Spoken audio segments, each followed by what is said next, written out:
Morning बच्चों, आज हम हिंदी 2 का पाठ पढ़ रहे हैं। पाठ 18 कहानी लेखन। कहानी एक अत्यंत पुरानी विधा है। विधा मतलब हिंदी में बहुत सारी विधाएं चलती हैं, जैसे निबंध है, कविताएं हैं, गद्य है। इसी तरह से कहानी एक बहुत पुरानी विधा है जो आज भी किसी न किसी रूप में विद्यमान है। मतलब कहानी सुनना और लिखना या सभी को पसंद होता है।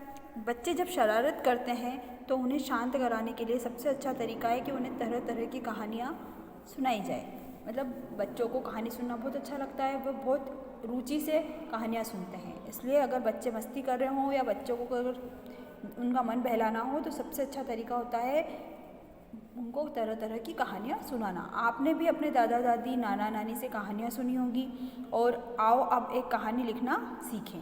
मतलब अगर कहानी सुनना आपको पसंद है तो कहानी लिखना भी एक बहुत अच्छी कला है। कहानी लिखना एक कला है। कला का जितना अभ्यास किया जाए उतना ही निखार आता है। मतलब आप भी कहानी लिख सकते हैं। मतलब आप सोचें ऐसा हुआ होगा, ऐसा होता, वैसा होता, और उसके बाद भी उसको लाइन से लिखते जाएं तो आप भी एक अच्छी सी कहानी बना सकते हैं। कहानी मुख्यतः 3 प्रकार से लिखी जाती है: संकेतों के आधार पर, शिक्षा के आधार पर और चित्रों के आधार पर। संकेतों के आधार पर मतलब उसमें संकेत द्वारा समझाया जाता है कि क्या होने वाला है। शिक्षा के आधार पर मतलब एक कहानी ऐसी होती है जिससे हमें कुछ ना कुछ सीखने को मिलता है, तो वो शिक्षा के आधार पर हो गई। और चित्रों के आधार पर, चित्र के आधार पर समझाया जाता है कि कहानी में क्या हो रहा है। तो इस तरह से कहानियाँ 3 प्रकार की होती हैं।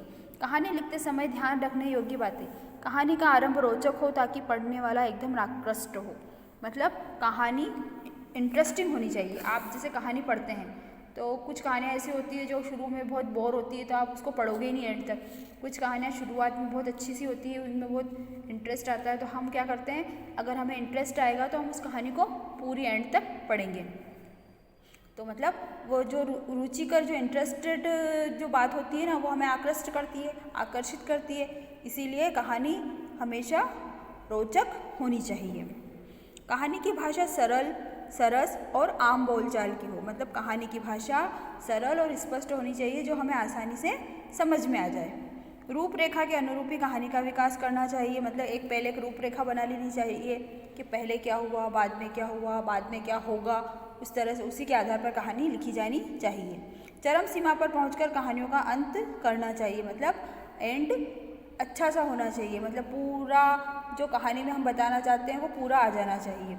कहानी के अंत में उससे मिलने वाली सीख या शिक्षा को अवश्य लिखनी चाहिए। और कहानी में मतलब हर कहानी से हमें कोई ना कोई शिक्षा मिलती है, तो लास्ट में जब आप कहानी लिखते हो तो लास्ट में उससे मिलने वाली शिक्षा को भी अवश्य लिखना चाहिए।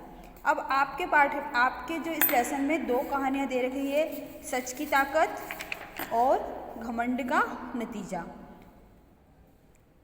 आपको इन दोनों कहानियों को अच्छे से पढ़ना है और याद करना है। इस पाठ का बुक वर्क भी करना है और परीक्षा के लिए एक कहानी अच्छे से तैयार करनी है।